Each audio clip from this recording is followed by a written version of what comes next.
Welcome back, guys, to the Bear and Scully podcast with me, Sean Scullion, aka Scully, Owen Mallon, aka the Bear, Aidan, the face for radio, behind the scenes, technical genius, and today we are joined with Damian Browne. Damian, welcome to the show. Thanks for having me, Sean. Great to be here. Very welcome. Cheers. Damian, thank you for coming up. We know you're on tour here at the minute, so we've captured you today. We're gonna get into some of the. I when I say crazy, I mean like crazy for me because it's I keep threatening to go to the gym. It's a curse for me, but some of the feats you've done when I was reading through it was unbelievable. I actually was like, is he typed up his own Wikipedia or what's going on here? But no. But before that, we're gonna just take it a wee bit back and find out. You grew up in Galway and take it from there and find out where about. Yeah, sounds so. I'm from Renmore in the city, and yeah, it's pretty kind of standard on an upbringing. You know, nothing particularly, I suppose, different about it. You know, common enough. Kind of went to, I suppose, where my story starts was through the game of rugby. You know, so I was playing hockey. My mother was involved in the local hockey club, Galway, whatever they're called, and she had me going for a year when I was about 10, and I knew straight away, this isn't for me at all. Like, so everyone in my neighbourhood was playing rugby, and Galwegians, or C was just like a 10-minute walk up the road. So, you know, I'd be going off to hockey with this fucking stick, looking at them all traipsing up the road with their gear bags, going, that's what I want to be doing, you know, just to be with the, you know, everyone, my friends and all that. So the next year anyway, I joined the rugby club, and from the very first day, I can remember the moment. I could bring you to the part of the pitch where this happened. But we were playing a game under 11s or whatever, you know, a game between all the just the kids, you know, in that team. And a guy ran past me with the ball, and I dove to tackle him, you know. So it was that kind of literal leap of faith, you know, for an 11-year-old. And I kind of was arms around him, and he kept running, and I kind of slipped down the tackle, and his trailing boot came up into my jaw, and the reverberations through my nervous system, and that was the communication to me, you know, you found your sport. And then that's where my journey started in the Galwegians. And, you know, I was always kind of rugby obsessed, you know, the 95 World Cup, I don't know if you remember that, Joan alone, we ran over fucking half the Northern Hemisphere rugby players, and it was just my obsession then. So rugby was my kind of my love and my obsession, and something I became kind of, you know, the game turned professional in 95, and I was kind of coming out of school around 1998. So there was a slight lens on, you know, I was a very indifferent student, like indifferent about school. I was an average, below average student, I'd say. So, you know, I just never, there was nothing in that was really pulling me, but sport, fuck, I was into it, particularly rugby, because the physical nature of it, that warrior mentality that you have to have. So yeah, there was a kind of one eye on, well, you never know, you could, you know, this is an option now, professional rugby. And thankfully it was very early in the life of professional rugby, so there was no depth in squads. It's not like now where you have to go into an academy system, and then if you're lucky enough after 2 or 3 years you might get a game or two at senior level, and then, you know, you have a chance of breaking through. At that point it was in Connacht, which was my local province, it was like 3 or 4 second rows, and that was it. So they just saw, I think, this big fucking lump of a young fella, like I was 6'6", you know, bordering 20 stone. You know, that was unusual, like you're a total outlier. So they just saw this kind of raw material, and they said, well, let's fucking just throw him in and see if he can sink or swim. And so I was lucky enough to get a contract at 18, 19, and then play my first game around then. And thankfully I swam, you know, I survived. And yeah, and I went on the journey then into professional rugby. But it all started that first day, you know, as an 11-year-old in Galway and Galwegians, and the kick in the face. Kick in the face would do that, do you? It's funny. Well, you remember these things, right? It's funny you say that, and a lot of people that have done physical sports, that'll actually just hit a nerve with straight away. They'll know exactly what you're talking about. That first time you white out, you had blink of white, but there'll also be the other side will be like, that was the end. That will be the end. But there is something very hard to describe to people that when a physical sport, whether it's combat, whether it's rugby, whatever it is, and I'm sure Gaelic's getting that way now too, but that bang, that, you know, that testing yourself, that all of a sudden puts you there, and it just, there's something weird about it. But you hit the nail on the head. The game was changing back then. That's a big man. But because even now, like, it's not as rare now, because the young lads are starting at 14 and 15. They're supplementing, and they're big boys now by 19. Like they're big. That's units. right. Yeah. So like when you're naturally a big lad like that, and you're in the Connacht scene, and it was starting to take a turn, and Irish rugby wasn't as quick to get on the professional bandwagon back then. Would that be fair in saying? But so see, when you're looking around and that opportunity came, was that your sole aim, or were you like, oh, if it happens, or not? It got to a point, you know. So got to a point where I was able to kind of just cast away any other kind of suitors, if you want, in terms of what way am I going to go. Like, it was just, there was no real. So like, I went to the World Cup with the Irish under-19s. It was in Wales, unfortunately, and you know, you're hoping to get an Australia chip, right? I got Bridgend in Wales. Anyway, I went to that, and I was in what was then the GMIT, the Galway Mayo Institute of Technology, you know, studying, but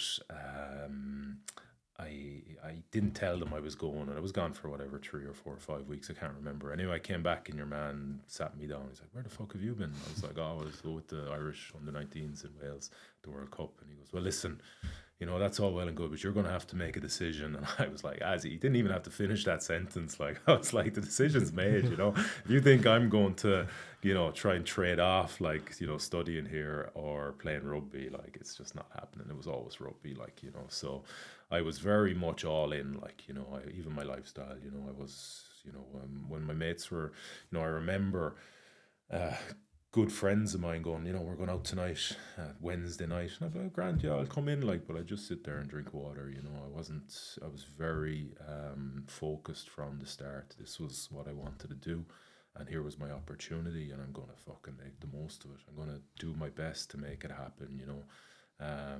So yeah, rugby was a huge driver for me.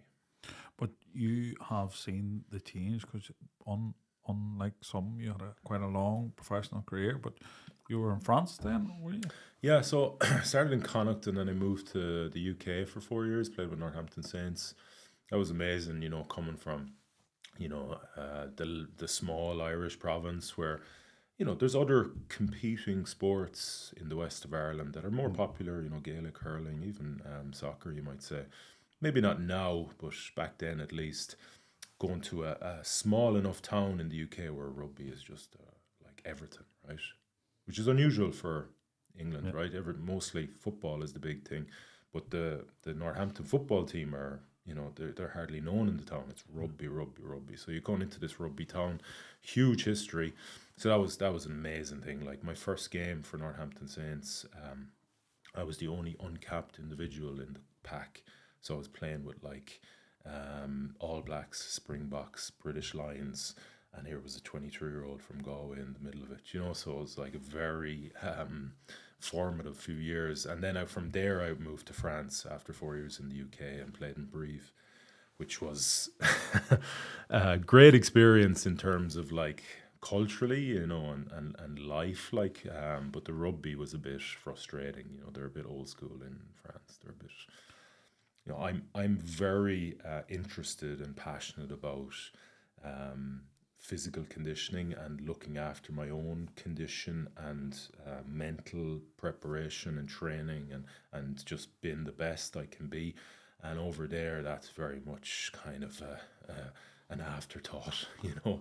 They love rugby training on the pitch and they'll do it for fucking hours. And then the rugby, the kind of the S&C side, strength and conditioning, they kind of give it a bit of lip service. Oh, you go do that, but they don't put the the lens on it and the priority they should, you know. So that was quite frustrating for me. But in terms of living in France, experiencing their culture, playing in that league, top 14 is just it's an unbelievable experience. It's just, there's so much history there. Like, you've all the sights and sounds and colors and smells. Like, if you're playing in Toulon in the middle of summer, it's like at the end of summer, August, September, it's like 45 degrees, right? And you're trying to play a rugby match. And then if you're playing in Clermont in the middle of winter, it's like -5 and snow, you know. So you have all this kind of stuff going on. You have huge rivalries between the teams because it's the historical nature of their league. So it's fantastic league to be part of. So I really enjoyed that. It suited me as well. A lot of the game was played around the ruck. So of all the leagues I played in, probably the one that suited me the most, because, you know, I was big, heavy forward. So it was most of the game was played in that space, you know, so it gave me a chance to hit people. And then, yeah, I came out, played there for 3 years, then moved to Leinster for 2 years, then back to France. And that was my 16 years of a journey, which, you know, was very fruitful and formative and educational. And yeah, it was everything I wanted, really. And there's a Heineken Cup in the middle of it? Yeah, at Leinster.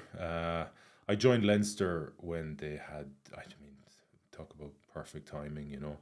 They had all of these players who had been there their whole careers and who were, you know, top internationals like Brian O'Driscoll, Leo Cullen, Shane Horgan, Rob Kearney. You know, the list is endless. So they were all coming to this part of their career where they had learned the lessons of whatever, you know, years of, you know, battling and failing, or even and winning and been successful and improving. And so, you know, I just timed that really well, and I got to. They had an amazing coach in Joe Smith as well. Like, so, yeah, it was kind of like, it was brilliant. It was lucky.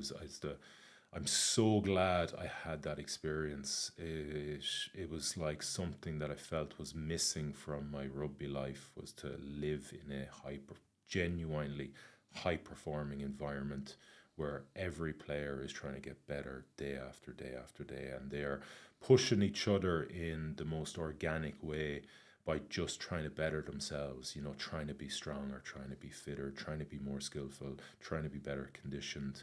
And they're just driving the kind of quality of the environment by doing that. And people, it resonated with the people we had there, you know. So, fuck, if I see that guy, you know, he's breaking records on whatever, squash or, you know, sled pull or the rower, well, I want to go after that, you know. I want to, you know, try and keep up. It's a great environment to be part of. So I'd never had that before. So that was an amazing thing, you know, great coaching, great S&C, and a winning culture to be better. Like, that was like me, like I felt I fucking finally found it, you know. Great. When there would have been some difference when you first signed as a 19-year-old to what you were witnessing, and it was in round, Ireland was on their second Six Nations, that old drought had been broke on and now all them guys round are used to win. Like, with your competitive nature and the things we're going to discuss that you've done, like that's home there where everyone is just going hammer and tong. Like, it'd have been some difference in the culture as you went from France back to that to seeing that. It was culture shock. Like, I think it took me, right, I was moving from France, right, to back to my home country. And it literally took me about 7 or 8 months to find my feet again, because numerous things, you know, like geographically, I was going from a little tiny village in the middle of France back to obviously a big city, but then just the rugby culture and the standards and the demands of that, and the way they trained as well, and the way Joe wanted his team, you know. So I was probably like 128 kilos in France, where when I got back to Leinster, I couldn't be that weight. I wasn't able to keep up with the pace of play that the team played at, so I had to drop down to about 123 till I felt comfortable. So there was a lot going on there, you know, in those first few months where you know, you're trying to find your feet. So it was quite like mentally disturbing, I suppose. But eventually, you know, you pick up the standards that they're putting down, and you kind of you align with them and you start embodying them.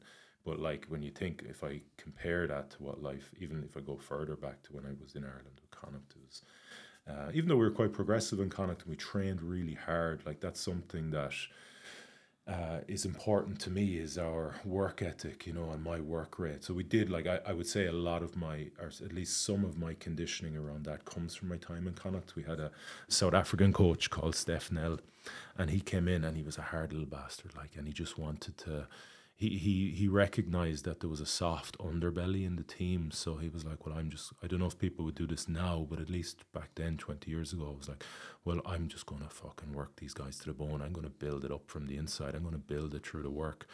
Like, so we used to do fucking savage sessions on a Thursday before an Interpro at that point. Like, we play Munster on a Saturday, and he had all these things he used called the channel of death. And we'd be doing the channel of death, like, where you're one ball carrier and there's two tacklers, and then there's another two tacklers and another two tacklers, and you have to get through to the end, like, on a Thursday before an Interpro. Like, nowadays, that, like, a coach's fucking brain would fall out of his head if somebody, introduced that. But he was just he recognized that this place needs to be gutted and rebuilt, and this is how I'm going to do it. So a lot of my kind of work ethic and some of my mentality would have come from that time, so it would have served me through my rugby career, because there was some environments where the work ethic just wasn't good enough, and I wouldn't accept that. I would just go and work off my standard and just keep trying to get better. And so when I got to Leinster, that really helped me, because okay, I might have been a little bit off the pace at the start, but I had the work ethic to catch up, like, But that in itself is very addictive, and it's contagious nearly. If you're surrounded by teammates that are all driven, yeah, and you're all driven in the same direction, hugely. You find that even if it's not a sport. See, if you have a goal in business or whatever it is, and you surround yourself with people that are driven in the same passion as you have, do you find that as you've moved on in life that you still would try to surround yourself and type of people that would have the same standard as you have? Yeah, I find it hard to find those people. Nobody's at your level. There's 100% no doubt in my mind you'll find it hard, because some of the things we'll go on. We haven't got it lit yet, but it'll be hard to find. What I do find around that is I'm very good at identifying people who aren't full of shit and not getting caught up with them, moving on quickly. If they're any way, like you said, full of shit or toxic, or they just have a mentality of self-pity, victim. I don't have time for this. I don't want you in any part of my life. So that will help as well. Get to try and find those people who have that competitive nature, who have those standards, who have those values that you are trying to embody as well.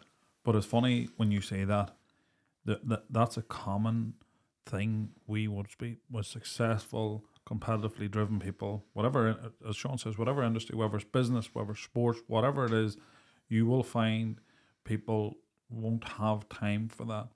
Yeah. You can have all the time in the world and have conversations, like, I'm sure, like, and I laughed, was reading, I can't remember, was Paul or whatever it was, and the group of fours just get around and all they wanted to talk about was Lions, and they do that because they're like-minded, and I could get stuck talking to you about rugby and Sean go mad to me afterwards, so we'll keep that. But what I mean is, you to be successful, there people like that are disease, even in clubs, and you'd have seen it in clubs. Yeah. If they're lazy, you got to cut it out. Yeah. South African coaches, people like that were ruthless. They knew that, and they would come in and think. And I know we're doing a discredit to Connacht now, where they've come on and where they are, but we're talking about the time and the change that you were talking about. There was so many changes, like, and I'm laughing because I'm like, from that 95 World Cup to where Leinster had got to in around that turn of 2010, 2011, 2013 on, like, to become a world leading side, the mindset, even in Ireland, I remember one time when I was young, and David Humphreys playing Dungannon. He played Dungannon, and then he played Ulster, and then he played for Ireland. Like, it wasn't a full professional setup at that time, but I remember one time the French were talking about a champion victory, like, they just seen us as shite, like, and we were shite, and we would just get pushed aside. To come from that till where they were and break that Six Nations 50, 60 years. But when you went there and you're in that environment and you're sitting with people that's like just sitting thinking to themselves, everything's thing. Did that then, it sat well with you, but moving on then, what was this? Where were you? You went back to France. See, Sean, you don't know, but all the rock star rugby players, when the pastures come and they go out to France, You know, that's where they go out. Get the easy run at the end. Well, I had a fucking terrible shoulder injury in my second year at Leinster, so I did complete shoulder reconstruction, and it had been a little bit bad for a couple of years, you know. So I had surgery, and it's a 4 to 5 month rehabilitation period. It took me 8 months to get back. So my career was, not that I ever believed this, but it was probably in the balance there a little bit with well, I'm like, because Leinster were like, well, when that happened, they were like, listen, your contract is gone, which, you know, was I could understand their thinking. I didn't think it was right. I think they missed the trick with it, but because I had started like all of the big games. It was in a Highland Cup game versus Claremont. I felt I was playing the best rugby of my life. And I know, well, I would have come back and played really well for them. But anyway, they decided to do that, and that's fine. It's a very ruthless sport, so I understand that.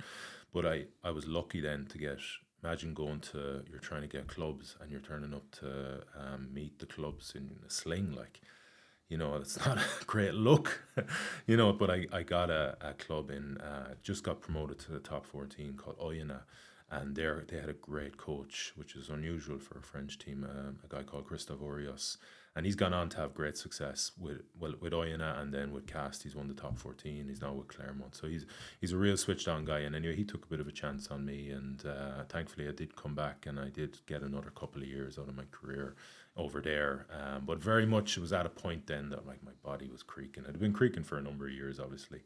And yeah, I ended up finishing with a bit of a knee injury. I just couldn't get it right, but I was 35, you know, so what would have been was, will I play one more year, or can I play one more year, or is this it? And it just ended up, because of the knee injury, that was it. But it was still a long career, and a very fulfilling one. So what was it like then for you whenever you made that decision that rugby career's over? What was next for you then? Like, where were you going with it all? So I knew exactly what I wanted to do, and I knew for a few years that I was going to take on. It wasn't that I wanted to become extreme adventure. I just knew I wanted to do some things that I wanted to do with my life and give time to, and give energy to, and have experiences and make memories. And, you know, it was a deep draw for me for a number of years. So like, before I retired, you're probably well aware, but in rugby they do a lot of goal setting, you know. So I would have been an advocate, and still am, for goal setting. So I would have had 1 year goals, 5 year goals, lifetime goals, and I kind of went back to those lists and made a new list. And I was 35 at that time, and the new list was, before I am 40, I will.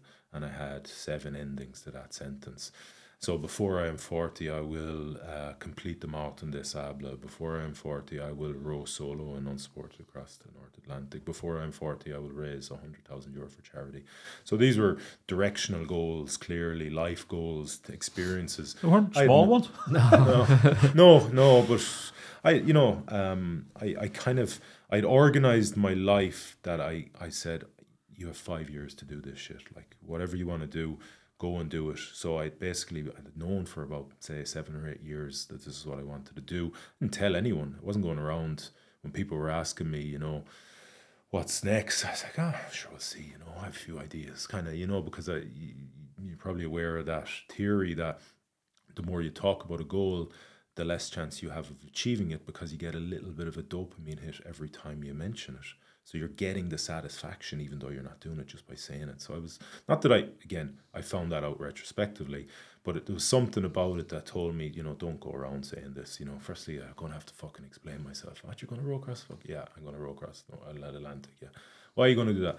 Oh, fuck off. I don't know. You know, like, you know, it's tiring. That was two of my questions. No, I meant not like. No, but I know what you mean. You had on the general day-to-day basis. Yeah, exactly. You know, like, what are you going to do after rugby? Like, I was just, I'm going to do this stuff, and I have my plans, and I'm going to have it. But so for about 7 or 8 years, I just started saving money, putting money aside, because I knew like that, you know, there's no clear look on how you're going to make money. So you need to have the resources there if you want to do these things. So I just organized myself that way, and and just committed to it fully. I had my goals and set about going after some of these things. So which goal on the list did you achieve first? So the first one was the Marathon des Sables, which is known as the world's toughest foot race. It's one of the original ultra marathons. It's based in the Sahara Desert, and it's a 250 kilometer, about 150 mile multi-stage ultramarathon through the Sahara, self-supported. So you have to carry everything on your back from the start. So food, you've got it all 6 days on your back. Cooking utensils, fuel, bedding, any sort of kind of, you know, little kind of like scorpion bite kits, that sort of stuff you need for the Sahara, you know. So I was very drawn to that. I watched a documentary about three brothers in, like, what was this, 13 years before that, 2003, very early in my rugby career, who had competed in this thing. And I was like, that's a bit of me. I'm going to do that someday. So all these things had been in my, you know, visor for some time. Like, I discovered them at some point. And now is my time to try and take them on. So that was the first one. And the thinking behind that was that, you know, I finished rugby with a knee injury, and who knows what the future looks like, you know, because you sacrifice a lot with rugby. One of the things you sacrifice is, you know, your mobility. You know, you're basically battered by the end of it. At least my body was, you know. So I was like, well, 5 years from now, who knows what it looks like? So maybe now is the time to take this one on, because running is, you know, for a big man, is quite arduous. And because that's what I was going to say. What weight would you have been when you were running that then? Because you couldn't have run that at that. I got slimmed down to about 116 kilos starting. So I lost I suppose I walk around now at like 120, 122. So, but back then when I was playing, like, I was much heavier. I bordered on 130 at one point. So, but I slimmed down quite a bit for that, and just the training would do that in itself, and a reasonable diet, because you have to put in lots of conditioning training, you know. And yeah, well, it was just it was a big goal. It was something I wanted to experience, and I didn't have huge like aspirations within the race. I just wanted to complete it, because, you know, I'm not exactly, as you might have noticed, the frame of an ultra marathon runner. You know, we had to widen the door to get you in through it, so it didn't. But like it's considerably, like, it's not built for a man of your build. Like, and like, if you look at long distance runners and Kenyans and that sort of body shape, you ain't that. I'm definitely not. No, yeah. But you know what I mean? So like it had to be a bit harder. You've had the injuries, you've had but the thing about, you sound so unassuming, like you just threw it out. I'm going to run the Sahara, it's 250 kilometers, and I think to myself, if you asked me to run up the shop right now, it could be a day of work. But I mean, it obviously, and because I was going to ask you that, and you said you seen the thing, I was like, there must be things you've seen along your way that you're like, it just resonated with you. Now, most of us would watch that and go, look at them crazy bastards there, fucking running that there, fucking through a desert. Like, the most hostile environment. Because the Sahara gets like bitterly cold then, doesn't it, at night? It can get quite cold at night, yeah. It's so, like, a serious temperature drop, all right. Yeah. Like, that there in the sun, like, you know, your body fluctuating in temperature, you're running through that, scorpion bite kit. Like, there's not many people would watch that while they're playing the professional game and go, you know what? Before I check out, I'm going to tick that one off. But it's that test of yourself. You must love testing. Yeah, like, if you look at any human behavior, the question you have to ask is, you know, why? Where's that coming from? You know, so I get an enormous amount of rich rewards from pushing my body physically and my mind mentally, even though it's all the same thing in your nervous system. So, and I learned that when I was like 17. And this is kind of the genesis of Everton I am. You know, when I 17, I was like heavily overweight, and I had come off my school's rugby season without playing a game in the Bish in Galway.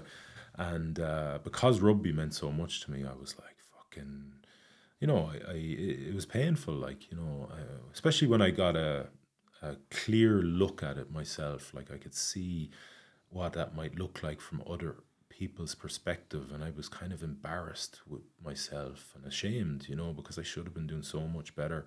And I made a decision there and then based off that pain that changed the course of my life. And that decision was real simple. Well, I'm going to get fit, like, you know. Well, okay, you're not fit. Well, what the fuck are you going to do about it? Are you going to wait for somebody to do something about it? Or are you going to do it? And that's what I did. I didn't know anything better. 17, up to Galway, started running laps one night, and I only lasted 2.5 laps. Like, that's how unfit I was. That's how big I was at that point. Like, I was just terrible lifestyle, all that. But then the next night I was back, and I was running a bit further every night. And I was like, and the next night, and for 30 nights straight, you know, and that's the genesis of everything. That, you know, it was so rewarding. Like every night I'd be walking home, I felt something, you know. I felt, not that I could identify it, but I felt something that this was good, this was right for me. Now I know, well, I was a little bit more confident, you know. I had a little bit more self-respect for myself. I had a little bit more self-belief, you know. I had a little bit more self-worth, literally every step and every night, and I was getting further and further. So that really resonated with me, you know. And then the external rewards as well. So there was rich internal rewards, but there was external rewards. My body shape started to change. I mean, that's a very motivating thing when you're 17, and, you know, you're coming from a place of, almost confusion and lost in life, you know, and all of a sudden you've got a little bit of control. You can actually control what you look like, feeling better inside. I started to play better rugby, way better rugby, so much so that like 2 years after that those first steps, I played my first professional senior rugby game 2 years after not playing for my school. Like I was playing senior. So like the rewards there, like, we're feeding that. Well, if you do something hard, if you push your body and your mind, this is what you get. You feel all these things, and you get externally rewarded as well. So, like, that's everything who I am comes from that decision, you know, making that association between the action and the reward, the action of doing something hard, something meaningful, and the reward of that. And, you know, it's kind of my default state. If I ever come off the rails a little bit in life now, it's like, well, you know, let's get back to what you know, right? Pushing yourself physically and mentally. And I mean, not that happens particularly regularly, but, you know, that's the way I live now. I search out that, because every time I do it, I push into those spaces. Well, like I deepen myself in some way. So in that, Damian, you had doing an ultra marathon in the Sahara Desert. So let's go from one extreme to another. Let's jump in a boat. Yeah. And let's row from New York to Galway. Yeah.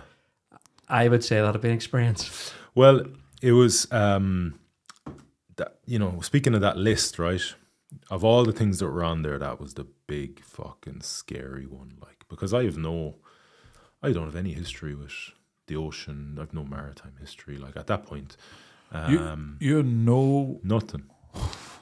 And to paint the scene for people in Galway, I've been down in Galway on a summer's day, and I've seen how the water comes in on that bay. Like, it's not, I don't know how growing up there you looked out and thought, you know what, I'll put a boat on her and I'll head out.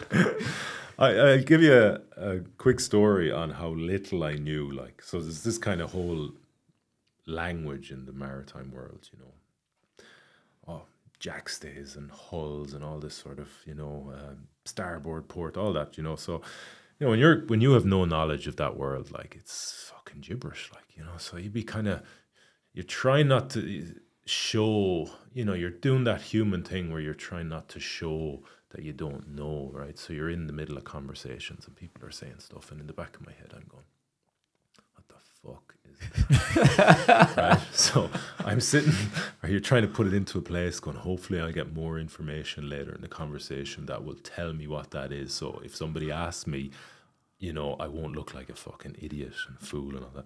Anyway, I went out to the start of my first ocean row, which was from the Canary Islands to Antigua.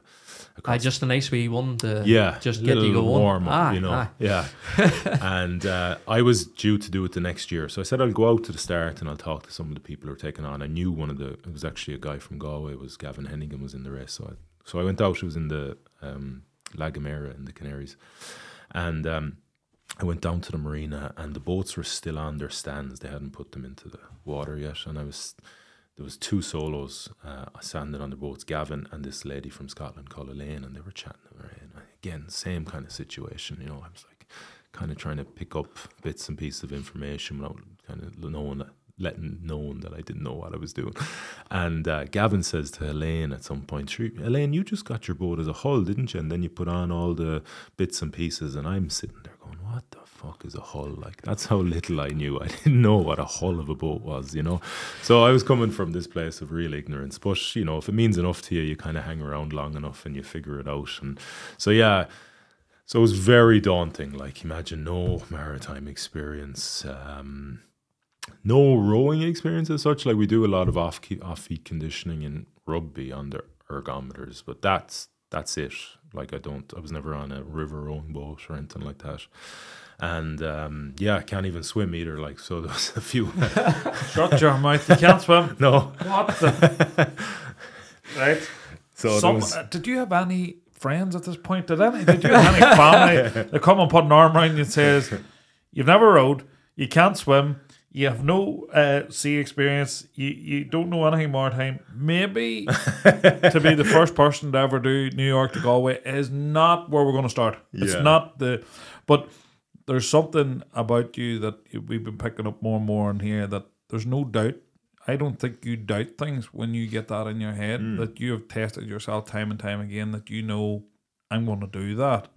So it's not it doesn't come into your head about, shit, I might not be fit to do it. It's how do I go about doing that? But to not skip over that too quickly, you were the first ever person to do that from New York to Galway.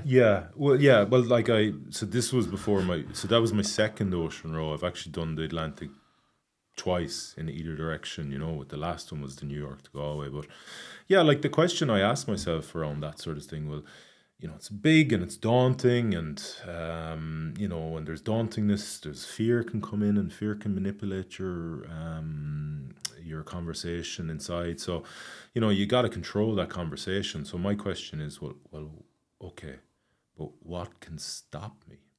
What can stop me doing what I want to do? And then I can identify those things. I can almost put them on a list if I want to. And then I can work towards filling up, you know, any sort of holes in my armory, you know. So it's just a case of, you know, not just controlling that conversation and putting a bit of clarity on it. And then maybe a process towards working towards it, right?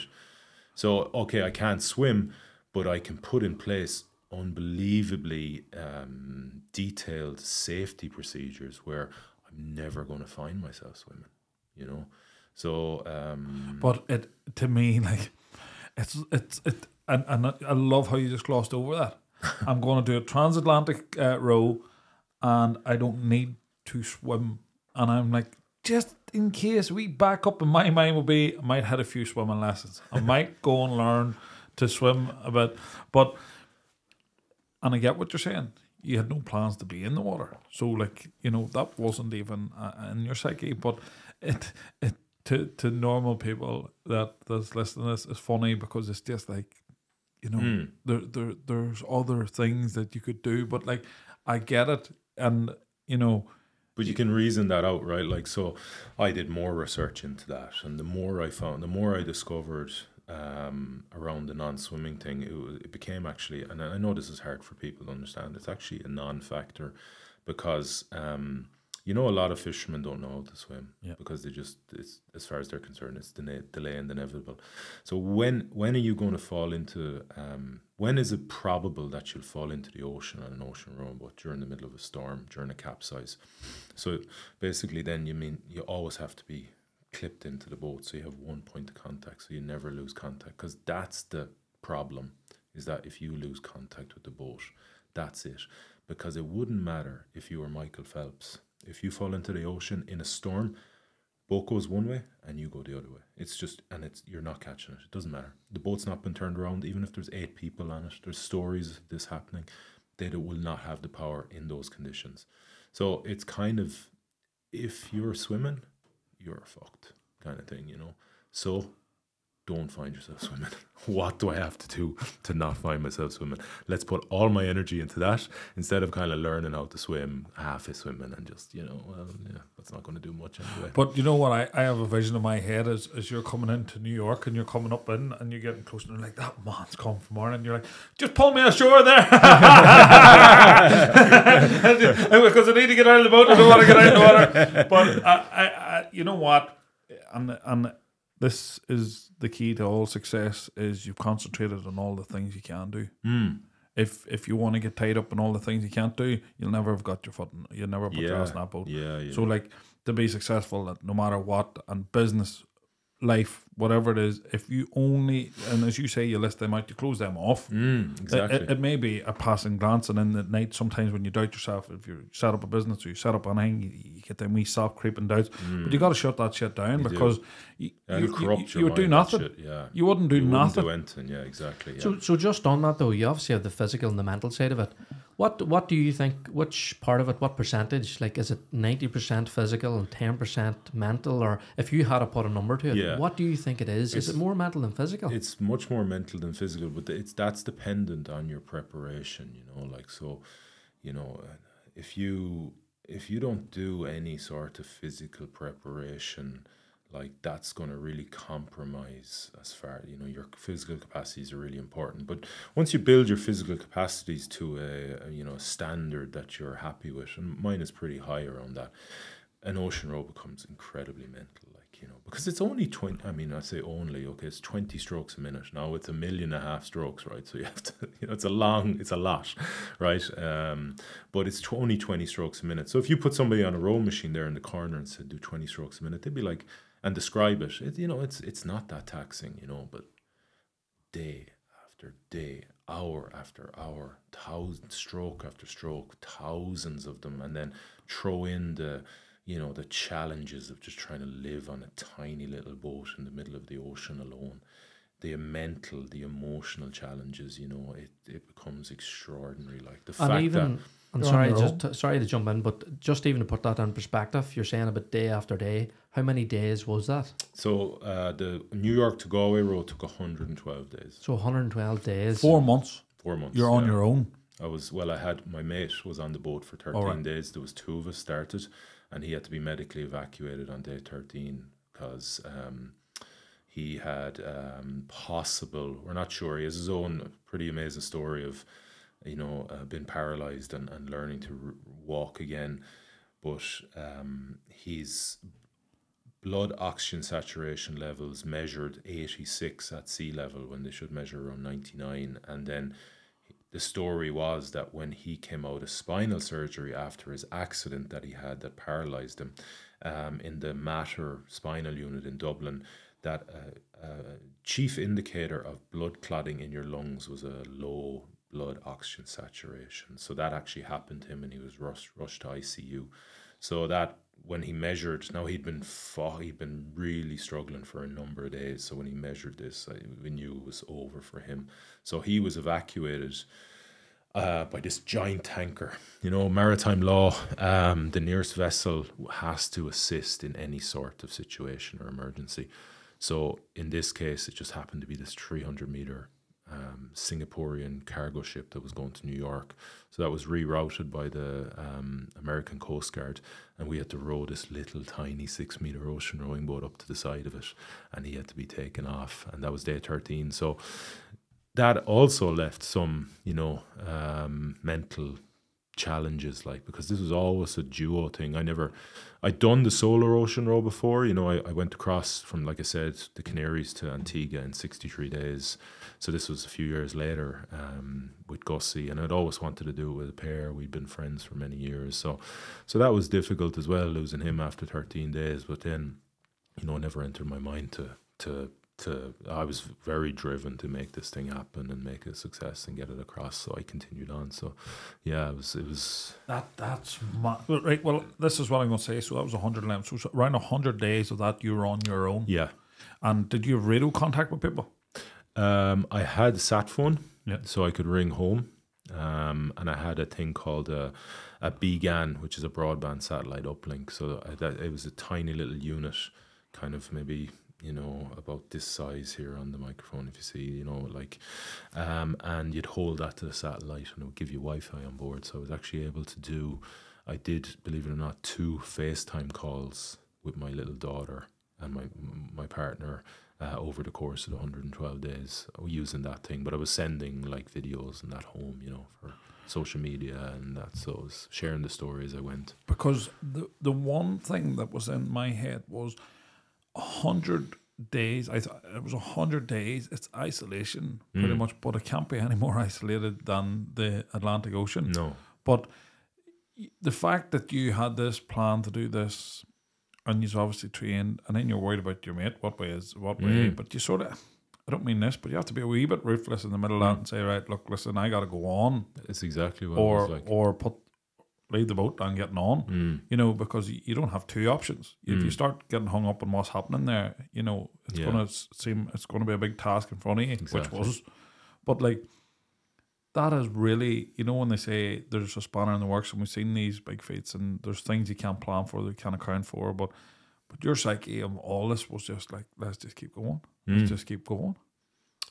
Yeah, like I didn't see a person for 99 days, like not like there was the odd time, you know, I'd come very close to tankers and I'd find myself looking at the tanker just hoping somebody would wave or just come out on deck, but they just keep steaming by, and I thought it was crazy. Imagine their mindset going, what the fuck is that over there? Yeah, because you have to let them know you're there, like, you know, if you see, you know, because they're not going to see you. You are like invisible to them. So if you see one comes onto your radar, you get on the intership radio, the VHF, and you hail them and you let them know, can you see me on your radar? Okay, we can see you, that's fine. Will you avoid me? Please do. But you kind of, then you almost after that, you live in hope that, you know, because I hadn't seen it, I literally hadn't, like, the only person, I'm constantly in my own head, right, talking to myself, and you just hope for something, anything outside that. So we're looking at, you know, this, like I said, state of hope, and never. So yeah, it was 99 days alone, and you know, enormous mental challenges along with that. Personally, if that was me on the tanker, I'd be like, I want to see what Egypt is on that wee thing. Yeah. Like, I would have seen. But they might be up in the hull with telescopes, and they might have seen you, but they haven't come out, and That's you haven't right. seen them. That's so right, yeah, they probably are at some point looking at you. But Yeah. it's just it's so hard to fathom. But you know, on the other side of that too, like you're coming in. What about storms? And did you have any real big ones that you worried that you wouldn't make it? So we had a weather router. So I get a forecast every day of what the next 5 days looks like. So on day 22, we got a 2-day forecast. Or sorry, we got the forecast through, and it said in 2 days there's a hurricane. Right. Oh, I'd never experienced a hurricane. I've been in plenty of storms, but I was like, fuck, here we go. And we knew this was a possibility on this route this time of year. It's hurricane season. So I was like, fuck. So I was batting down the hatches. So you know this thing is coming, right? Which is in itself, you know, as challenging as nearly going through the event, because you have to Thinking come of it. outcome oriented and thinking about something that's not within your control and might never happen, you know, so you got to bring yourself back to the present. But anyway, the day before it hit us, it just got downgraded from a hurricane. But still, when it hit us, or when it hit me, I say us, it's me in the boat in this case, it was gusting at over 100 miles an hour. And I capsized. The forecast was this is going to last 20 hours. And I capsized 3 times in the first 5 hours. And I had a thing, so to mitigate capsize, because these, you know, you're very vulnerable in a small little light boat like that. To mitigate it, you put out a thing. Sea is clearly too deep for and ground anchor, so you put out a thing called a parachute anchor, which is a big parachute that sits under the water on a line about 50 meters out the front of the boat, and holds about 2 tons of water in it. And when that's out, it should hold you steady in the sea, and it should hold you in line with the waves, so much less chance of capsizing.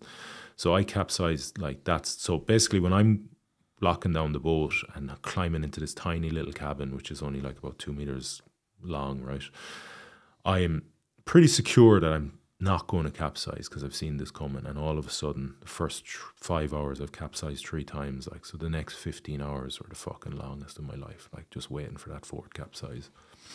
I had some water come into the cabin as well, because I had, there's a little air hatch on the cabin latch, but I was sure I had locked it, but it turns out I hadn't. So that also, the fact that there was water coming in the middle of the 360-degree capsize, and that's not meant to be happening, totally destabilized my belief that I'm safe here. Like, so I was very fearful for the next 15 hours, just waiting for that big wave that was going to capsize the boat again. And you know, that tropical storm like decimated the boat. Like, when I opened the cabin hatch after the 20 hours or whatever it was that it lasted, I had lost 2 oars, had been ripped away from the boat. They were tied down secure. They'd been torn away. My compass had been ripped away from the boat.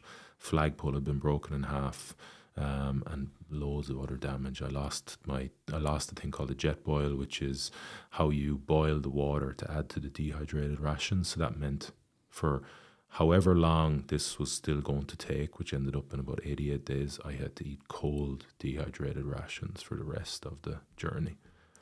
Like, they're not great at the best of times. You eat them cold, it's fucking, you know, talk about making something incredibly hard, very, very grim as well, you know. Because you don't have many pick-me-ups out there. You don't have, but one of them is food. Like, you know, so if the food is halfway decent, it's every day you get a little bit of something from that, and all of a sudden that's also gone, right? Because now food is a struggle. Like, it's, oh my God, I have to eat that shit cold again. Like, yeah. You know the way in like prison sentences they say if you get over the halfway day, it gets easier. Did that happen when you get over 60 days and you know that you've done more of it than you have to do? Because I know if I'm out doing something, especially if it's running or something, which I remember back vividly, I always felt better when I got into rhythm of something, my breathing, you know, and I knew I had less to do than I had done. It always, I don't know, it's a psyche. It's not a thing, because as you do more, it gets harder. But actually, in my mind, is as I had less to do, it got easier. So, was there any of that? Was there ever? I'm closer to Ireland than I am to America now. I'm Generally, yes, but this is what makes ocean rowing. Like, I know, I'm convinced ocean rowing is the hardest thing you can do on the planet. And what makes it so hard is the mental game. So, you're counting. You have milestones, right? So what's halfway? It's 1,500 miles, for example. When I got to 1,500 miles, it was day 44. It took me 68 days to do the next half. And the best example of this I can give you is another milestone I got to was 500 nautical miles to Galway. And that's my big last milestone, like, you know. And they're counting down in 100 nautical mile blocks. So I'm like, okay, next 400. And generally, I'm thinking that'll take about 2.5 days, because not good weather, not bad weather, on average, you'll make 40 miles a day. So I have in my head, you know, you can't help but think how long is that going to take, you know, and try and chop off that bit of the challenge, right? So 2.5 days. Okay, the weather's not been great recently, so it's kind of maybe 3.5, 4 days. It took 13 days to row 100 nautical miles. It took me 13 days to get to 400 nautical miles to Galway. And that's rowing 12, 13 hours a day. You're getting pushed back. Exactly. You're only every time I stop, I'm going backwards. And I know I have to stop, right? I need to stop for 15 minutes. I've just rowed 2 miles, whatever it is, 4 miles. You can, you know, pick a number. And I crawl into the cabin, and I might be eating or trying to get 15 minutes rest, and I'm just looking at the boat going backwards. And that's hard for a day, 2 days, 3 days. For fucking 60 days, it is crippling. Like, it is despair, demoralization, delusionment. You know, it just sucks the life out of you. Like, because you're putting in like I do things with all my heart. Like I'm putting in my heart to every fucking stroke, trying to get this boat as because that's my standard. Trying to get this boat to move as quickly as possible every stroke, and that in a way today, it's fucking useless. Because the minute you stop, by the speed of the boat, the minute you stop, you're going to go backwards. Like, yeah, it's to say the least, it's crushing. It's like mental. it's soul destroying at times. So how did you keep your head in a decent place? You can't say it was right, just positive, because. No. But how did you keep your head in your general state? Your general state is one of frustration, agitation, even anger, and then you go darker, basically, and it's about bringing yourself out of those places through different types of processes. So perspective is a big thing. You get dragged in when you're struggling like that. You get dragged into like what I call first level thinking. It's the like, oh my God, this is so hard. Woe is me. Fuck this. I wish I had that. Why don't I have this? And it's just changing your perspective around that. So, asking myself better questions. Well, okay, you don't have all those things and this is really hard and all that, but what have you got? Like, so, okay, well, are you safe? Yes, I'm safe on this boat. Are you comfortable? Not really, but I can get comfortable. I can organize that cabin in a way that I can just crawl in there and be comfortable for a few hours if I want to, right? Have you food? Have you water? Have you support? Have you love? Yes. So, I'd say to myself there's millions of people in the world that don't have any of those things. Never mind one of them, and you have them all right now. So shut the fuck up complaining and get on with it. You wanted to be here. So it's just changing that internal conversation. You wanted this to be as hard as it can be. So shut the fuck up and get on with it. Like, do the work. Like, and when you change that perspective, you bring a gratitude for what you have and not thinking about what you don't have. So that was one thing that I used. And then it was just about controlling what was within my control. So always, anytime we become frustrated or agitated or have some sort of negative emotion, we're thinking about something that's outside of our control. So for me, it was just about bringing myself back in, bringing my mind back into my control, and doing that by focusing on an action that's within my control. So there's 4 actions that are within our control, no matter what state we find ourselves in, no matter the depths of fucking despair. If you can recognize you're in that state, you can change it. So if you're aware, you can change it. So I redirected my mind by concentrating on either my body position and technique, because I can always control that. My body position of rowing and my technique of rowing, it doesn't matter. It's not just applicable to rowing. It can be running or just walking. That is something we are always in control of, no matter what we're going through. Our breath, always within our control. Our effort, how much force we are generating through our body, always within our control. And our self-talk is always within control. So it was about bringing my mind back to one of those by concentrating on that action. And I had 3 kind of, on my cabin, you might have seen some videos, but I had 3 resets written on my cabin, mental resets or mental anchors that led my mind, so because it's quite hard to identify when you're in these states, so that's the first trick. So though they're always there, they're present, and when I identify it, I ask myself one or all of those questions, and they lead me back into the place I need to get to. So what was the 3 things that you had up? Yeah, so I call them mental anchors or mental resets, and they're like the name is, there's a reason behind it. They're like an anchor for your mind. So they anchor your mind in the storm, in the chaos, literally in this case, but generally like the mental storm, the mental chaos, they anchor it down, and they lead from that anchor, they lead us to something within our control. So they were, is this quality work? So I pose myself that question, and that would lead me to almost analyze the work I'm doing and seeing if I need to change my body position. Like, is my, am I braced? Am I generating enough force? Is my effort honest was the second question that I might ask myself. So again, it just leads my mind to through the asking question, it leads my mind to something that's within my control. So my effort and my body position and technique. So is my effort honest? Can I do a little bit more with this stroke? Can I reach a little bit more? Can I get full extension? You know, and am I concentrating on an action that's within my control? So those were my 3 resets, and they came up for me out there, you know, because you find yourself in these. I'm very much orientated towards, well, how do I get better at what I'm doing? So when you find yourself in these states of just doing one action over and over again, it becomes quite meditative, you know. So stuff, I call it a what comes up, like what comes into your mind, and those are 3 questions that used to come up for me while I was doing it. So they weren't written on the boat before.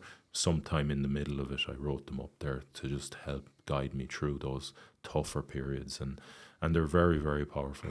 Oh, these weren't preconceived thought patterns that you hadn't studied. This is something that because when you're doing something long period of time, you obviously had time to think while your body's going through the motions, and I would say probably you know yourself better now than you ever did because of that, like in them tests that you've done. But in life, not just in that boat, like, do you reuse them in a different way? You know, not so much obviously as my role, but if things were in life were type, were you like, am I being honest with myself? Or am I putting in the effort? Or am I putting myself in the right position? Like, it transcends the serious, the ultra sports, like people completely. in life, you know. And I am 100% guilty of this, but as I'm listening to you and it's inspiring, because the simple thing about it is we so concentrate on all the things that are wrong, the hands were dealt, and we get so hung up on the negative side of the thought pattern where we don't put in any anchors. We go off, you can spiral in negativity where you go off, and if you want to find things that are wrong, or everyone can find, you can become consumed with it. People become angry, they become toxic, they spread it, it consumes them. But in them thought, because you do need that, Jesus, you would lose your mind if you didn't pull yourself back at that. But do you find that them points and become elegant to what you were doing, but do you find that they can slight tweak that's in life, things that pull you back? The crossover is powerful, like, you know, and that's a big reason why I do these things, you know, like, because I find that the more you push yourself physically and mentally, the more you touch on your deep humanness, you know, your human attributes, your human capacities that are there, that are almost some level of dormancy to them because of the mundanity of the experience, the societal experience that we've created, right? There's so much fucking more in us all. So what I find is that by going into these places, you kind of learn to see your mind and how it works. And then when you get back into everyday life, you're functioning at a much higher level of consciousness, of awareness, of perception that helps you navigate life. And these are the tools to do it. These simple things like I call them the 4 controllables, like, because everyone goes through days or moments in the day or weeks or longer periods of life where we're struggling, you know, we're suffering, because life is suffering on some level. And it's just having the availability mentally to pull yourself out of that. And, you know, processes like understanding that, you know, you don't have to concentrate on that right now. You can concentrate, what's your breathing doing? Bring your awareness to your breathing and try and calm it a little bit. See how that changes your state. See how that's got you out of that negative place. It's got you into a present state. And when you're present, you cannot be negative. You can't be destructive. You can't be joyful. You can't be happy. You can just be present, you know. So it's learning to control this fucking, you know, crazy, beautiful thing we all have, but it's biased towards negativity. So the more access you have, the more availability you have to those mental tools and understanding on what you have to do to control this thing, the better, right? So, yeah, it's a huge crossover to life, you know. Like sometimes, I sometimes find myself getting anxious socially, and I'll just bring my attention to the bottoms of my feet. So that's the mind-body connection, right? I'm bringing my awareness and attention to what I'm feeling in the bottoms of my feet. And all of a sudden, I've changed my state. I'm not anxious anymore. I'm present. So it's having that, and it's incredibly powerful. And the more you do it, the more you practice, the better you get at it. The better you get at it, the less time you spend in those states that aren't serving you, you know, aren't improving your experience of life. Well, tell me this, and we touched on it there, you have a partner and child. They have to be in the team, you know, the partner, because to do these things. And I'm not that it's, you know, you have to find and be content with you, but sometimes when we do that, we have to be selfish in ourselves. And I don't mean selfish in myself, I mean with our own time. Sometimes you have to take your time off and think. You must have had a great deal of support, a network of support that allowed you to do these things because, you know, A, they're risking losing you, but B, you might not be the same person that set off, because these aren't like you went away on a holiday. No. These are life altering challenges. So the person they get back sometimes might not always be the person, and that could be for the positive, and that can be the thing. Sure. But what I mean is when when they're obviously not agreeing, because if they when people care for you, they remove risk. But they know you, and they know that this is in you. So they would have knew that from the minute we walked in. We talked, that intensity, that mental strength, that determination. But sometimes with determination and to self-succeed, you need that level of... So people call it... But what I mean is you needed to have that. What was that like for them? Yeah. Right, yeah. Well, I mean, the truth is it's difficult, right? You know, my Roselle, my partner, like, she doesn't want me gone for what we expected would be 2 months. It ended up in 4 months, you know. She needs support, you know. She's single parenting if I'm not there, and that's parenting. It's the best of times is difficult, right? Never mind if you're left alone to do it, and you know, your partner has kind of gone doing what might be described as not necessary, right? But it's necessary for me, so I think she understands that, which I know she understands that, and she's supportive, but doesn't mean that there's parts of it she doesn't like, and it doesn't mean that there's parts of it that doesn't create strain in our relationship. And what we've found is the communication lines have to be clear and regular, and honest. You know, if you're feeling something, well then don't repress it, because that's going to come out as resentment, and it has done in our relationship. So we're learning as we go, but we're doing it, I suppose, to the best of our ability through love. Like, so we're trying. It's not, doesn't make, like, we're human. It doesn't mean we're not making mistakes. It doesn't mean it's not hard. It doesn't mean there's not, you know, negativity associated with it, but we're just trying to work through that to the best of our ability, using the values that are important to us, and doing it kind of wholeheartedly, you know. So it's an ongoing kind of learning, but we felt we did it quite well with this one, in terms of how I at least had the capacities to talk. I say with this one because I attempted Mount Everest the year before in 2021, and when I got back, things weren't great, you know. So we learned from, at least to the, you know, we improved a lot, and we learned from that. But so yeah, I put in place some kind of things where, for example, before I left, I wrote a letter to Roselle for like 8 letters, which I thought I'd be away for 8 or 9 weeks. It turns out clearly I was much longer, but and then she would open one of those letters every week, and that was just a letter from me to her, kind of showing her that I saw her, you know, by kind of shining a lens on a value of hers that I love and appreciate, and then telling a story around that, you know, some experience that she mightn't remember, or I mightn't remember, that came up for me, and that was just to keep that connection, you know, as best as I could while I'm away, and then the regular calls, and just, yeah, I've been honest about it, you know, and just trying to guard that connection and not let it weaken, you know. And then you come back and here you go, we'll see you in 4 months' time. Basically. It's like my house. No, I go to the gym and it's like, you went to the gym? I'll see you in a couple of hours. Where are you going? I don't know, but I'm going somewhere. Me and the girls are out there. But you know what I'm laughing at here? So in the middle of all these conversations, he just was like, "Yeah, I want away to Everest."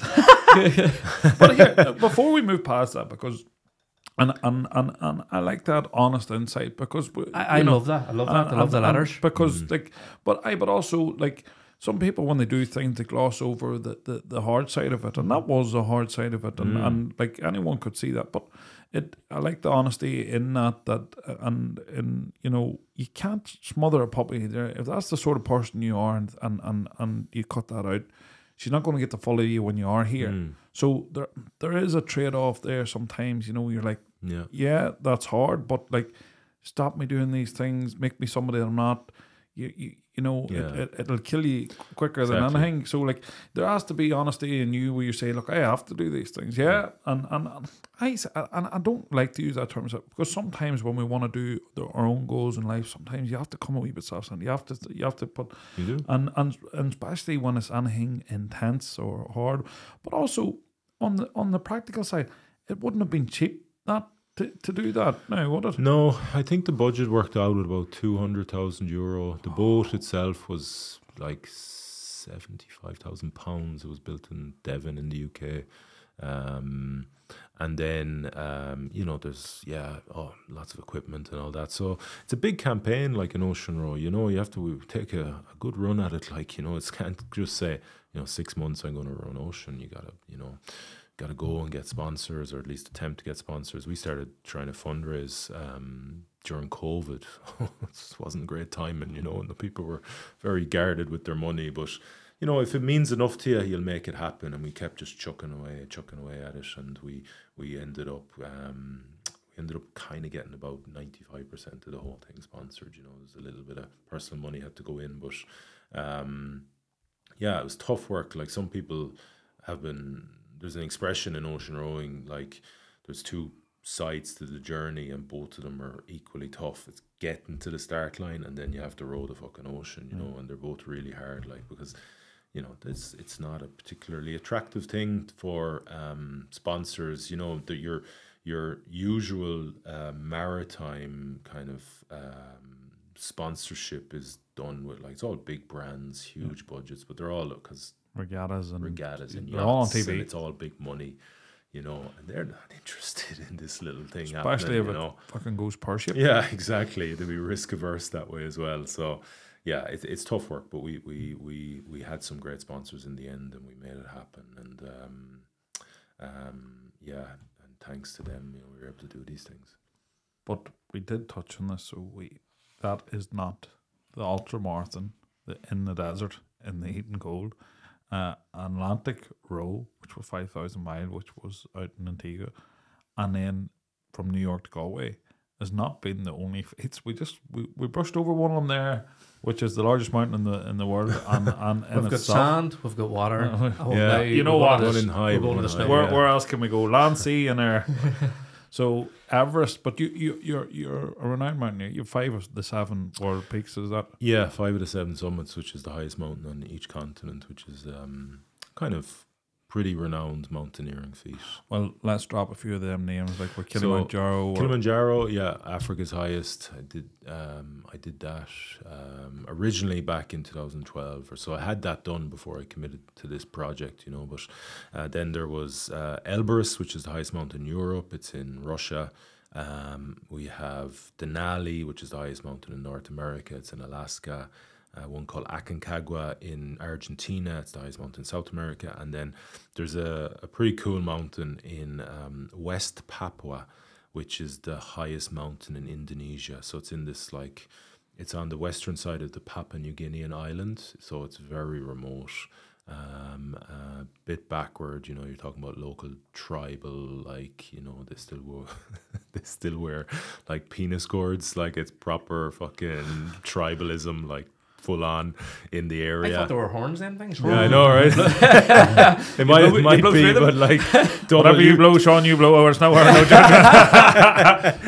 But it's yeah. Anyway, that was an experience. So those are the 5, and then I attempted Everest in the middle of COVID. You say attempted? Did you didn't make the peak then? No. Great. Well, an interesting experience. So it was the middle of COVID, and 2021, and the mountain opened up last minute. So I had the opportunity to go. So I took it kind of last minute. Now I'd been training for some time just in case that happened, so I was ready and all that. But I got to base camp in pretty decent fettle. Like, you know, I had to rush through that. It's quite a slow trek, normally 14 days, but I did it in 10. So I had a little bit of mountain sickness. And then when I got to base camp, I started to feel pretty run down because of the push into high altitude.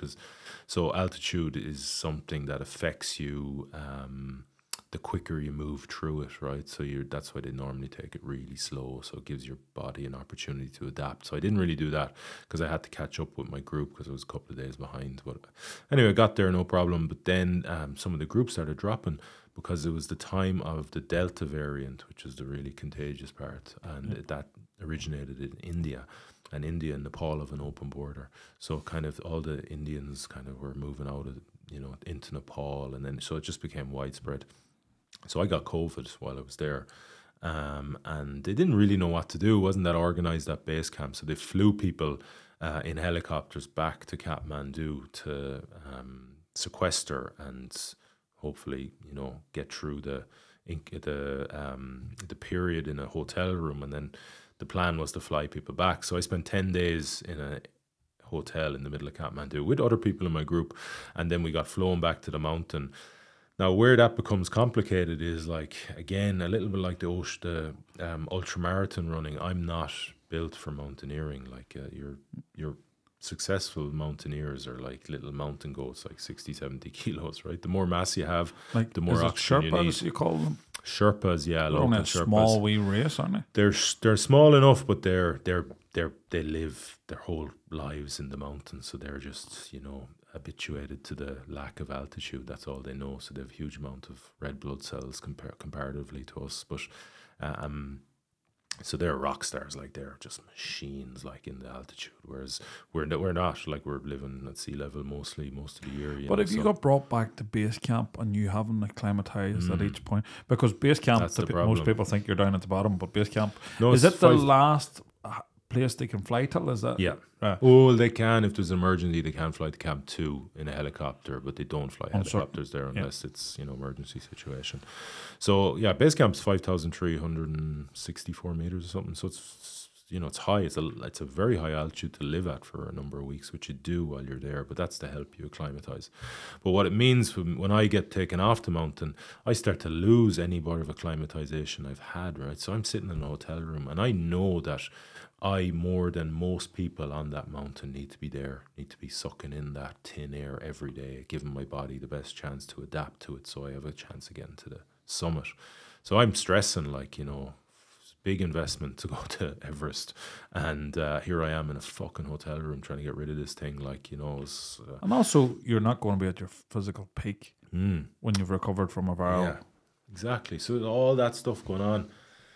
Anyway, I fly back and I'm put on, I think a day later, I have my first rotation. So the way they climb Everest is in rotations. And what that means is from base camp, you go up to a certain point, spend a couple of nights there and come down. And then you give your body, while you come down back to base camp, you give your body the best chance to adapt to what you've shown it, to the lack of altitude, you know, and then you rest and then you go on another rotation. Sometimes your second rotation can be your summit push, or sometimes they'll do 3 rotations. So because it was a bit later in the season now with Everton, I knew that this was probably going to be my only rotation up the mountain. So I just come back, right, so from Kathmandu after 10 days. So like that's a lot to go through. So I had this really difficult rotation up to Camp 2, which is about 6,600 meters or so, just above Camp 2. Like I remember going down, you go through a thing called the Khumbu Icefall, which is this very dangerous part of Everest. It's basically a glacial river. So it's this moving glacier, and it's the real threatening part of Everest, and it's where a lot of people get into trouble because you can't can't know for certain what's going to happen in there. You might be under an avalanche. People die there every year. So I came up, and you get to the top of the Cumbu, and it's an extraordinary experience. Like it's like being on a different planet, going through this creaking glacier, and when parts of it crack, it's like a shotgun like beside you, so you'll hear, and then you'll have a little avalanche beside you, and it's all these shapes and different colors of blue and white. It's extraordinarily beautiful and precarious. So when you get to the top of it, at that time at least, there was these 3 big crevices. So I was so fucked, like fatigued, So you're in this constant state of hyperventilation. So you have to really work on controlling that and controlling your mind, because when your breathing's out of control, your mind is going to be out of control. So I'd go down into the crevice, and then I'd climb up, and there's ropes and there's ladders and there's all that sort of jazz. And I'd have to sit at the top of that crevice then for about 15 minutes to try and get some semblance of energy back. Like, so fucked, like, so still basically had COVID, or was just getting out of it, and then you'd have to go down in, and every step is just like so tiring, so fatiguing. So that was really difficult rotation, and I didn't, to be honest, it didn't set me up with a huge amount of confidence that I was going to get to the summit, because I was convinced that I still had the remnants of COVID, and it was I'm not going to have the time to recover to get to go. But I got back down to base camp, and then you're waiting for a window, and I said, listen, I'm here, I'll give it my best shot, and we'll see how it goes. I wouldn't have been confident, but as the days progressed, I started to kind of feel a bit stronger, and we had no window to go for the summit, so it kept getting pushed out and out. Well, we might go in 3 days' time, and then they'd get a forecast and they say, oh, it might be another 3 days. And I was like, grand, I have time, because the longer I'm here, the more I'm adapting, and the more I adapt, the better chance I have getting. So I was patient. Then we got the nod, you have a window, you're going in 2 days' time, and great. I felt strong. I was like, fuck, do you know what? I could pull something off here. I could summit Everest off the back of COVID like 2 weeks earlier. So I was feeling something. I was quietly confident about it. I think because of the depths of like doubt I had, I was like, oh, maybe. So the night, so you leave to go through the Cumbu at about 1 a.m. because that's when it's at its coldest, so the least amount of movement in the glacier. So we had dinner at about 8 p.m. or 7 p.m. and then it was down, get a few hours kip before you go, you start your summit attempt. Just as I was coming out of the tent, I met the main owner of the company, the operator climbing the 7 summits, and he said, Damian, can we have a word? And there's a few people behind him, and he pulled us all into the tent, the group that was going that night, and he goes, listen, we just got news from Camp 2 and Camp 4. Everyone is tested positive for COVID. So we're pulling them all off the mountain. We're going to test them and see where we're at. So they did that, and then 95% of the Sherpa population had COVID, so they shut down the expedition. Jesus. I know, after all that. Oh, stop. Do you know what I felt about it? I felt nothing. I had nothing more to give. Like, I'd fought tooth and nail to hang in there, and when I felt like, I was like, oh, for fuck's sake, it's just like, I can't believe it, like, but that's the way the cookie crumbles, right? Yeah. Sometimes everything that goes wrong goes wrong. Yeah, that was it. But like, we were talking there, even that day, like, is it not someone a day average that dies on average? I don't know if it's that. Well, it could be, but when we were there, I think there was 2 deaths. Two Sherpas died, and the Sherpa are so used to death. It's quite a confronting thing to see how they deal with it. Like, it's just, okay, there clearly is grieving and that, but it's very much they move on. Like, okay, let's get the body off the mountain, and they've got a job to do, right? That's for most of them anyway, that's their livelihood for the year that they're going to make in that 2-month season with Everest. So, but there's always, every year, there's at least one person or one tragedy or something in the Cumbu. in the in that because I would remember listening to a guy done a pod on it, and he was like, when they were moving through, two of the ones in the previous expedition died, but they hadn't been excavated because it was too dangerous to send someone back. And as you were saying, they were talking about a rotation, but that was their push, and they're like, well, they weren't sacrificing the push to come back. Yeah. So they were going, and they were just leaving them there. But it's there's like, people on. Sorry, there is like, how do you say this? Famous or well known, but there's bodies on Everest like that you have been there for years, and they're preserved. They're up high. I haven't seen them because I never got that high. But like, there's one called Green Boots, who's famous that you have to step over on your way to the summit. It's just left there because there's no point in taking it down at this point anyway, as far as I know. So. And like again, you'd had like that would have been like the Rowan. Does that an expedition to Everest is similar price, isn't it? Yeah, Everest you're talking 50k. Like the permit itself is 25, I think, and then there's the operators charge like I think the cheapest you're going to get is about 40-50k. And then you can. It's become a bit. It's very commercialized, right? So it's become a little bit. I don't know what your tolerance is for these things, but when I see now that some of the operators have like executive chefs and masseuses, and they've these big dome tents that you can rent out, like you can pay a lot of money to try and climb Everest in luxury now, like 150 grand or something like that. I've seen this here, and the problem with, and they were saying this, these wealthy people go on expeditions, some that have gone tragically wrong, like the submarine and things like this. Yeah. The problem with it is, if you haven't become disciplined enough for the expedition of itself, and you think that you're going to get this easy, that's where it runs into trouble. The ignorance of what you're about to undertake, and that there goes hand in hand. Like you battling the idea, to me, if you've COVID, a viral that's affected your respiratory, the worst thing, like you nearly, if it was food poisoning, we could flush it out and you could get it back, but something that's attacked your respiratory, but you're going to attack hardest in the next few days. Like all of it was going to the perfect storm that it wasn't going to. It just wasn't working out. No, it was a shit show from the start. Yeah, for sure. But there is a massive percentage of people don't make base camp. Isn't that true?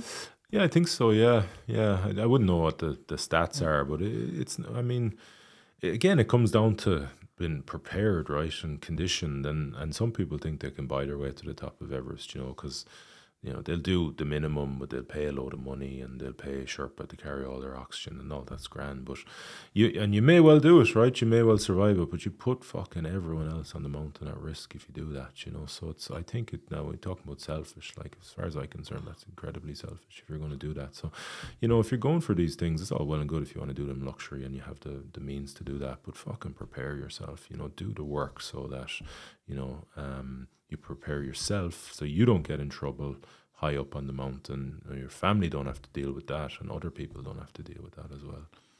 I need to get my ass in gear. Haven't even climbed Slave Donard yet.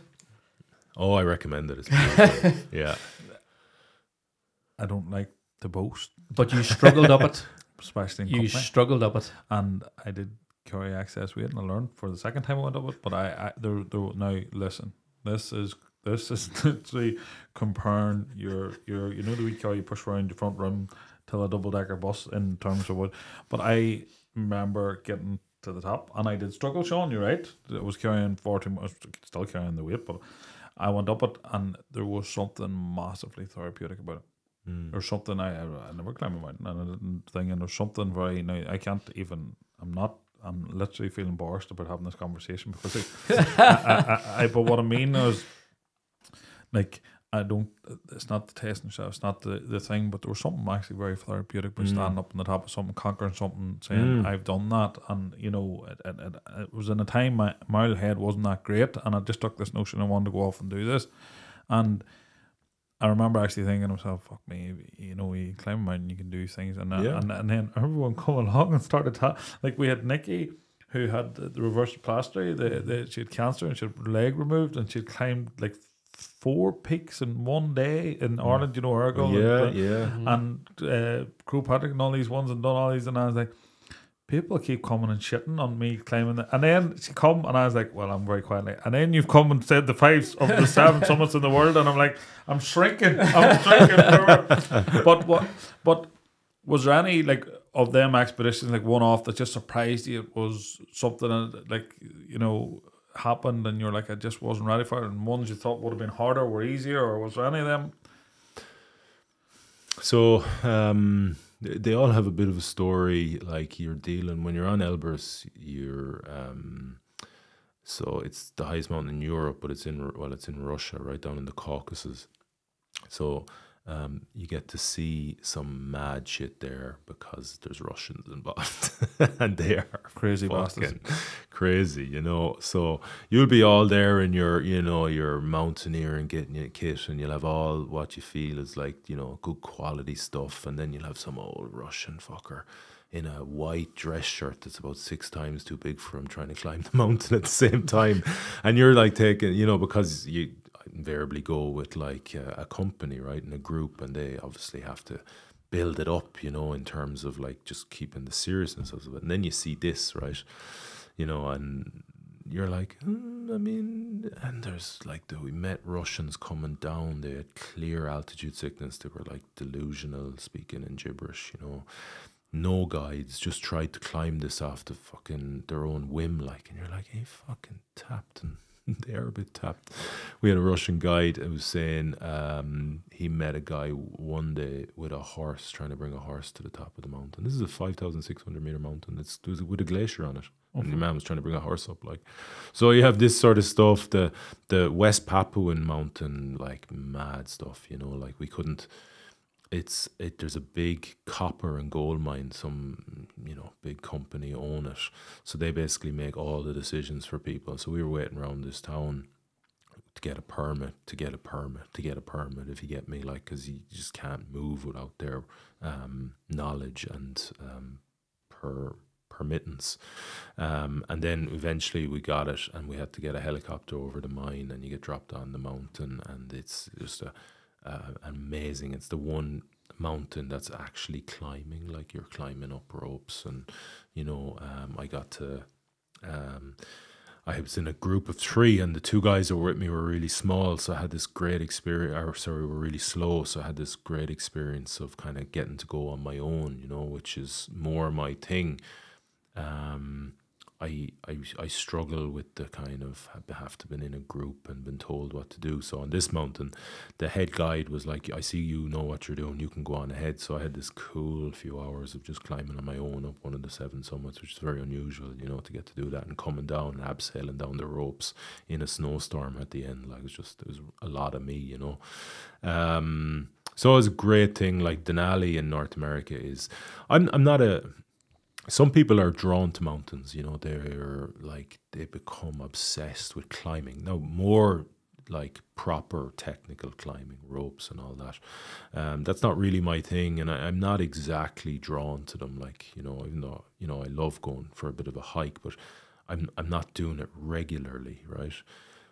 On Denali, that was the first mountain I felt like if every mountain looked like this and was this experience, I would never be off them. It was extraordinarily beautiful. You fly in on this one of those seaplanes, you know, and it lands on the glacier, and you fly in over the Alaskan range. So as far as you can see, it's just, you know, mountains and glaciers and beautiful, like almost postcard-esque mountains. And then, you know, it's a stunning climb. Now, we had really good weather. Now, I'm sure it can get really, you know, hairy for some people, but it was just a beautiful experience. Like, everywhere you turned your head was just so stunning, like, and that was the one mountain where I thought, fuck, I could do this all the time. This is such an amazing experience. So they all have a little bit of something about them, and that's a great part of the 7 summits, is that you get to travel to these kind of more remote corners of the world that you wouldn't really find yourself in. Like, you're not going to find yourself in, you know, down in the Caucasus Mountains in Russia very regularly, or in Aconcagua in it's not Argentina. On the EasyJet holiday list. It's not. Yeah, exactly. But you know, you've done all these things, where do you go now? You know, I want to hear, is there any that we've missed? Let me think. Is there anything that we've missed? Climbing mountains, running through deserts, rowboats. Nothing in, like, in terms of extreme adventures. No, like I think that's the. How do you do that on a body that has played a 16-year professional career? Like I've seen some boys that have double hip replacements before they're 40, and I've seen boys that can't get out of bed and put their socks on in the morning. Like, and you played in France, and like, if anyone understands the taxing of it, they always used to say, you know, you can go out to France, but you're going to earn your money out there. It's hard on the body, and you know, I know that. I'd nearly say you played in the last hardest rugby of year. I know you love bringing it back to no. rugby. But Loves what I mean a bit is, of rugby, you know, this man. I do, and we probably should put in the start list saying, look, guys, rugby was a small part of this pod, so to bear with us for the 10 minutes that I carried away, but it is a small part of. But what I mean is, and for other people to understand it, when you've done that, like, how did that play? Did you know? Injuries and it's a lot of work. Like, it's very important to me, so I prioritize it, and I give it, and I love training. Like, I train, you know, 4, 5, 6 times a week, depending on what I'm preparing for. So I you know, it's not hard work, but it's a lot of work, you know, to try and keep on top of the damage that has been told by professional rugby, like, you know, and as you get later into life, those things become more prominent in your day to day. So I spend a lot of time, like, I train for 3.5 hours, 4, 5, 6 times a week. And that's what I need to do to just keep on top of them. Like, well, to keep on top of that toll damage, but also to keep in a state of general physical preparedness. That is one that I like, you know. So you know, I still lift heavy, I still compete on the indoor rowers, so I still like I train seriously. I actually train harder now than when I was a professional rugby player, but it takes you're saying time. That, are you not the record holder for rowing, indoor rowing? Yeah, I have some of the Irish records for different distances.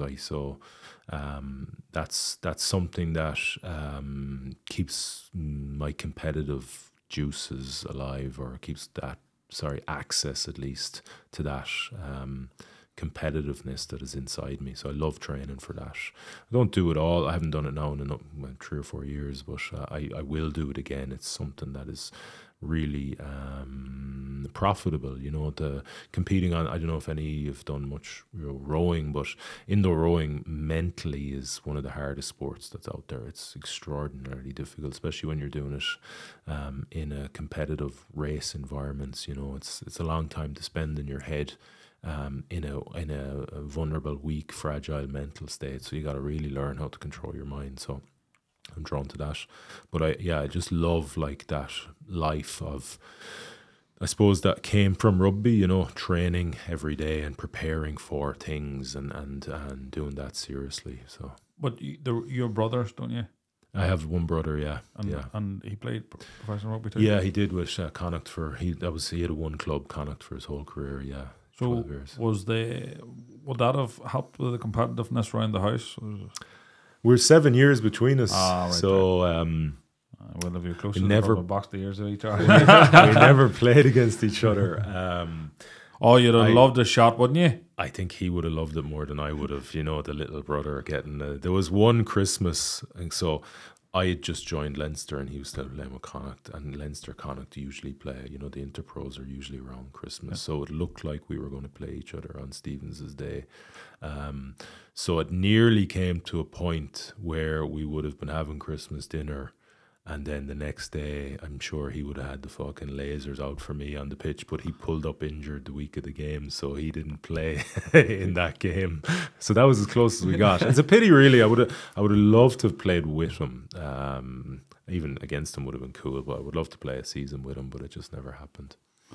That would I'd have just sent him a text message going, bullet dodged, speedy recovery. But so, like, there, you have that mental toughness that I've never actually experienced. It's inspiring because it to me, the physical was, yeah, we all know the physical.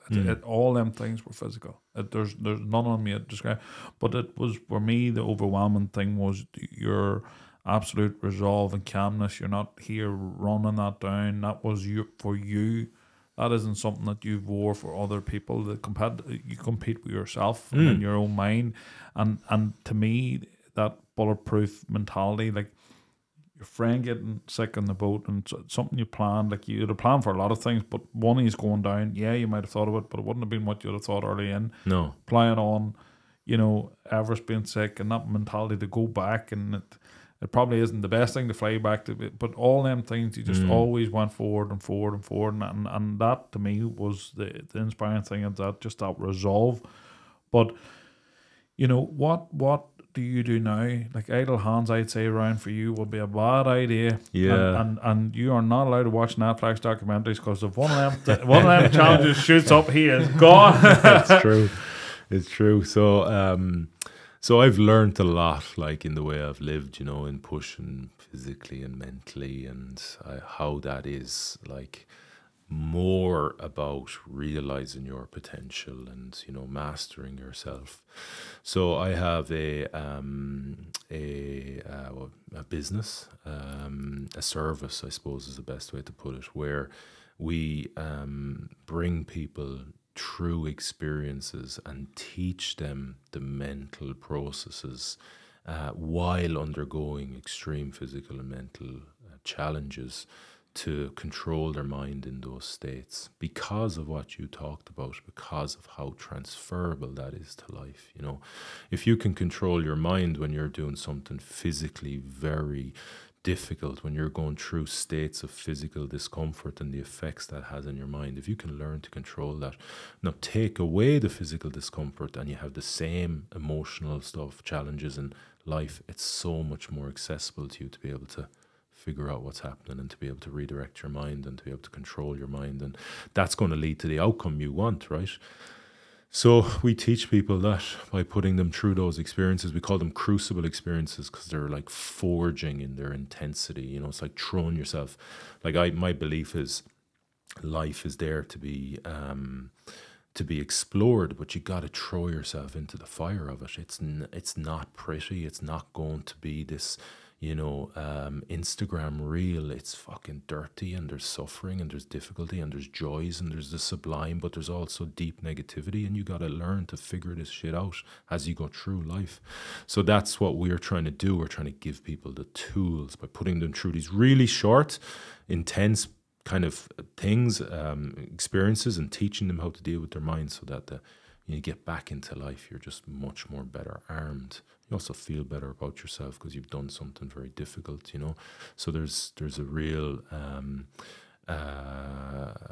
factor that you're realizing your potential and you're moving towards a better you through that trial. So that's my big belief, is that, by challenging yourself physically and mentally, you can build yourself up to be a person that can take on life better. So where do people find you, Damian? How do you get in contact? That's called the Iron Mind Institute, ironmindinstitute.com, and they're called Iron Mind Crucible, so you get the Iron Mind thing, right? We're just kind of taking off now, and we're very, very excited by the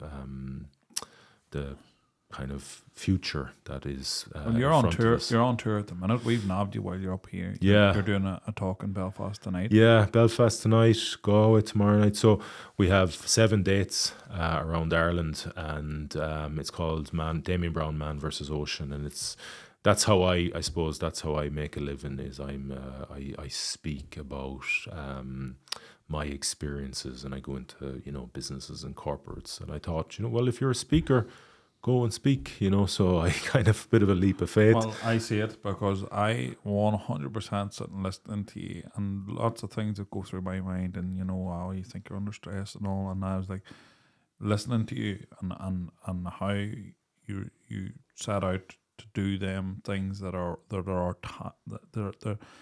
but it also makes me feel like sometimes you go through life and you haven't lived. like you know yourself intimately, Mm. and what I mean that is some people don't know themselves. Mm. They don't know what they'll do in No. a situation. They don't know. They've never pushed themselves that far past where you will know. Mm. So That's like, right. there's some people who live their entire life without actually living. And, Yeah. and we've seen that, and it's very inspiring. I can see you talking, especially even back into the competitive environment, back into rugby, into clubs, but in any environment, corporate, where they're at each other, whatever's competitive or Wherever, yeah, exactly. Wherever anyone But there has wants to be a book. Yeah, hopefully a book one day. Like, that's probably a big challenge of mine Because that's on the horizon.